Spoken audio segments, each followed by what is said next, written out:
Vous savez, mon cher Bilout, je crois que le réalisateur va encore plonger dans ses archives aujourd'hui et nous en serons pour nos frais avant de nous retrouver au café du coin.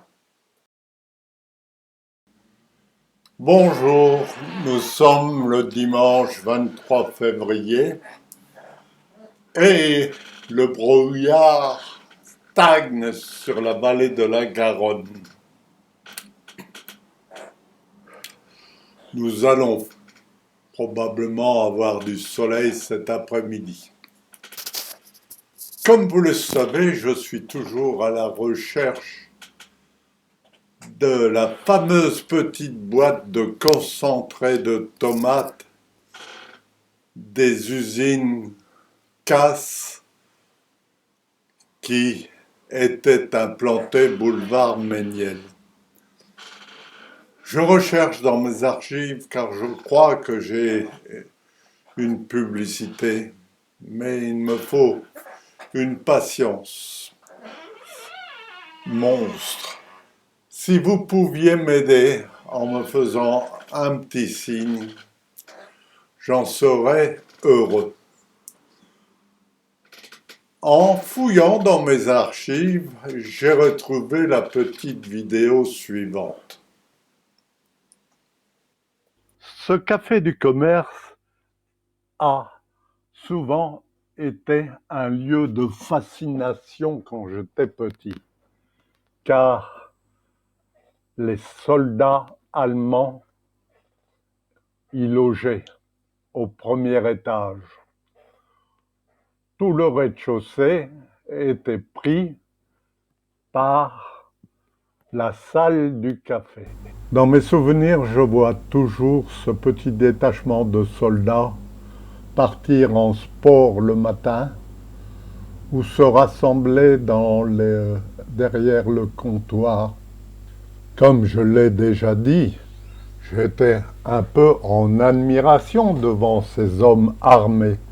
Et chaque fois que je pouvais tromper la surveillance de ma maman, j'allais les voir dans le café du commerce.